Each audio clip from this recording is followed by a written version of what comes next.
অধ্যায়ে যে সব গ্রন্থগুলোকে সাগরে বা কোনো জায়গাতে তাকে দাফন করে দেওয়া হোক বা আদবের সাথে হোক রেখে দেওয়া হোক, যেখানে কেউ হাত দেবে না একটা সিস্টেম তৈরি করা হোক, করে এবারে বলা হোক যে যা ধর্মগ্রন্থ একটা করে লিখে তৈরি করে দেখাও। একমাত্র হুবাহুব কোরআন ছাড়া পৃথিবীতে কেউ নাই যে একটা তৈরি করে দেখাতে পারবে। এই চ্যালেঞ্জটা পৃথিবীর কেউ অ্যাকসেপ্ট করতে পারবে? একমাত্র কোরআন লক্ষ কোটি হাফেজ করবে আর উলামারা লিখবে। জোরে বলুন সুবহানাল্লাহ, আরো চিৎকার দিয়ে বলুন সুবহানাল্লাহ, নারী দিবে। আজকে সেই কোরআন শরীফ, সেই ইসলাম, সেই রসুলকে বারবার আঘাত দেওয়া হচ্ছে। যারা আঘাত দিচ্ছে এরা দেবে ভাই, এরা দেবে কেন? এর আব্বা তার আব্বা তার আব্বা যুগে যুগে এরকম একদল মানবরূপী পশুরা দিয়েছে। কিন্তু দুঃখের বিষয় আমরা কি করছি? প্রশ্ন হচ্ছে আমরা কি করছি? আমরাও তো কোরআনের পক্ষে ঠিকভাবে নাই, আমরাও তো কোরআন অনুযায়ী জীবন গড়ছি না, আমরাও তো কোরআন অনুযায়ী চলছি না, আমরা তো নিজেরাও কোরআনকে জানি না।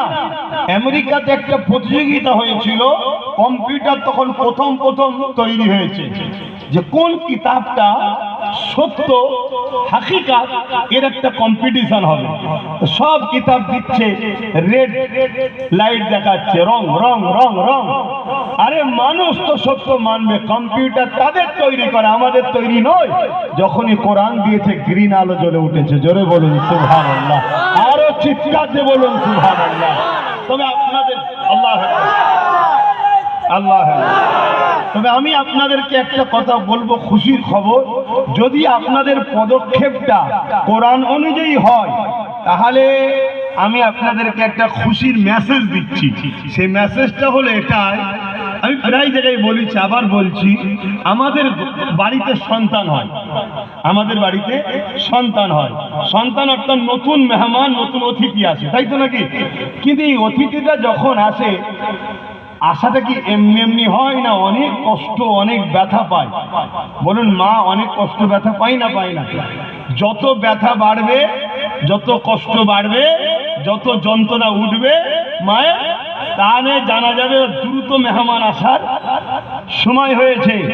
ইসলামের ওপরে, কোরআনের ওপরে যখনই ব্যথা বেড়েছে, ইতিহাস বলছে, দুনিয়ার ইতিহাস বলছি, হাজার বছরের ইতিহাস বলছি, তত নতুন নতুন মেহমান ইসলামে এসেছে। জোরে বলুন সুবহানাল্লাহ।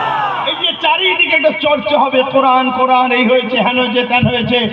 আরে যারা গুমুদ খাওয়া তারা না হয় মেনে নিল অন্ধর মতো, কিন্তু শিক্ষিত যারা, সে যে কোনো ধর্মেরই হোক, তারা কি মেনে নেবে মনে হয় কারো কথা? তারা তো রিসার্চ করবে যে কতটা আব্বাস সিদ্দিকী ঠিক বলছে, কতটা মানবরূপী পশু ঠিক বলছে, এটা রিসার্চ করবে। কেন? তারা শিক্ষিত, তারা না আমার কথা মানবে না কোনো মাতালের কথা মানবে, তারা কিন্তু আগে রিসার্চ করবে। আর কোরআনকে নিয়ে রিসার্চ যারাই করেছে, ইতিহাস বলছে তারা কোরআনের সত্যের কাছে নিজেকে কুরবানি করেছে। জোরে বলুন। তাহলে মেহমান বাড়বে না কমবে?